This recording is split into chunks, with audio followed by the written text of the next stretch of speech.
Hello welcome back to സാൽമിലാണ്. ജെസി ആണ്, ജിതിൻ സാറാണ് സംസാരിക്കുന്നത്. സോ മക്കളെ, ഇന്ന് നമ്മൾ ഡിസ്കസ് ചെയ്യാൻ പോകുന്നത് ഫിസിക്സിലെ ഇൻട്രസ്റ്റിംഗ് ആയിട്ടുള്ള ഒരു ടോപ്പിക് ആയിട്ടുള്ള സൗണ്ട് ഉണ്ട്. ആ സൗണ്ടിനകത്ത് വളരെ ഇമ്പോർട്ടൻ്റ് ആയിട്ടുള്ള ടോപ്പിക് ആയിട്ടുള്ള ക്വാളിറ്റിയെ കുറിച്ചാണ്. നിങ്ങൾക്കറിയാലോ, കേരളത്തിനകത്ത് ഏറ്റവും മികച്ച രീതിയിൽ പാടുന്ന ഞാനും ദാസേട്ടനെ പോലെയൊക്കെ ഫേമസ് ആയിട്ടുള്ള ആൾക്കാരുടെ സൗണ്ടിനെ കുറിച്ചാണോ ഞാൻ ചർച്ച ചെയ്യാൻ പോകുന്നത്. അതിനെക്കുറിച്ച് ഡീറ്റെയിൽ ആയിട്ട് പറയാൻ വേണ്ടി ഒരാളെ ഞാൻ ക്ഷണിക്കുന്നു. സാർ ഇവിടെ കമോൺ. യെസ് മക്കളെ, സാറ് പറഞ്ഞ ആ ക്വാളിറ്റി ആണോ ഇവിടെ? യെസ്, ജെസി സാറിനെ പോലെ, നമ്മുടെ മോഹൻലാൽ സോറി ദാസേട്ടനെ പോലെ അതുപോലെ അടിപൊളിയായിട്ട് സംസാരിക്കുന്ന ആളുകളുടെ ശബ്ദത്തെയാണോ നമ്മൾ നല്ല ക്വാളിറ്റി? അല്ല മക്കളെ. സോ ഈ കാര്യം ഡിഫറൻസ് ചെയ്തറിയാനായിട്ട് നിങ്ങൾ എല്ലാവരും ഒരു മിനിറ്റ് കണ്ണടച്ച് നോക്കുക.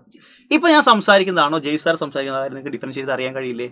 യെസ്, നമുക്ക് ചെക്ക് ചെയ്യാം. റെഡി? 1 2 3 4 5 6. യെസ്. സോ ഞങ്ങൾ രണ്ടുപേരും ഒരുപോലെയാണ് സംസാരിക്കുന്നത്. നിങ്ങൾ ഇമാജിൻ ചെയ്യുക, ഞങ്ങൾ വളരെ കഷ്ടപ്പെട്ട് ബുദ്ധിമുട്ടി ഒരേ പിച്ചിലും ഒരേ ഫ്രീക്വൻസിയിലുള്ള സൗണ്ടാണ് ഉണ്ടാക്കുന്നത് വിചാരിക്കുക. പക്ഷേ എങ്കിൽ പോലും നിങ്ങൾക്ക് മനസ്സിലാക്കാം ഞാനാണോ സംസാരിച്ചതോ ജെയ് സാറാണോ സംസാരിച്ചത്. സോ ഇതാണ് മക്കളെ ക്വാളിറ്റി. നമ്മൾ ഒരുപോലെയുള്ള ഒരേ ഫ്രീക്വൻസി സൗണ്ട് ക്രിയേറ്റ് ചെയ്യുകയാണെങ്കിൽ പോലും നമുക്ക് രണ്ട് സൗണ്ടും രണ്ടാണെന്ന് ഡിസ്റ്റിങ്വിഷ് ചെയ്യാൻ കഴിയുന്നത് ഈ പ്രോപ്പർട്ടിയാണ് സൗണ്ടിന്റെ ക്വാളിറ്റി. ഈ ക്വാളിറ്റിയിൽ വ്യത്യാസം ഉണ്ടാവാൻ കാരണം ഒരേ ആളുകൾ ഒരേപോലെ ഫ്രീക്വൻസി ഉണ്ടാക്കിയാലും പക്ഷെ പുറത്ത് വരുന്ന സൗണ്ടിന്റെ വേവ് ഫോം ഡിഫറെന്റ് ആയിരിക്കും.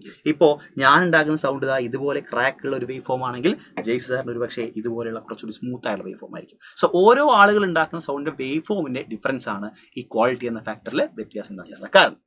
സോ ഇതുപോലുള്ള അടിപൊളി കണ്ടന്റ്സ് ആയിട്ടാണ് നമ്മുടെ ഫാൽക്കൺ ബാച്ച് വരുന്നത് അല്ലേ? യെസ്. അപ്പോൾ എല്ലാ ആൾക്കാരും പെട്ടെന്ന് തന്നെ ജോയിൻ ചെയ്യുക. നിങ്ങളുടെ എൻട്രൻസ് പ്രിപ്പറേഷൻസ് ഒക്കെ അടിപൊളിയായിട്ട് ഉഷാറായിട്ട് നടത്തുക. All the best guys.